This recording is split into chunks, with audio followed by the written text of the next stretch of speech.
দেশবাসী, দেশের শিশু, কিশোর কিশোরী, তরুণ তরুণী, ছাত্রছাত্রী, বয়স্ক বৃদ্ধ, পুরুষ মহিলা সবাইকে আমার সালাম জানাচ্ছি।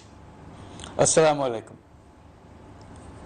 বক্তব্যের শুরুতে আমি গভীর শ্রদ্ধা জানাচ্ছি জুলাই আগস্ট মাসে ফ্যাসিবাদের বিরুদ্ধে ছাত্র শ্রমিক জনতার অভ্যুত্থানে নিহত সকল শহীদের প্রতি।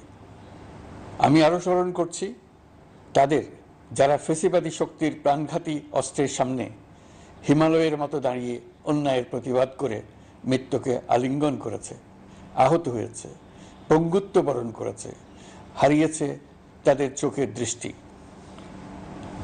সেই সব বীরদের স্মরণ করছি যারা মিথ্যাচার, লুটপাট, স্বৈরতন্ত্রের বিরুদ্ধে এক দফা দাবি নিয়ে দাঁড়িয়েছিল। কৃতজ্ঞতা চিত্তে স্মরণ করছি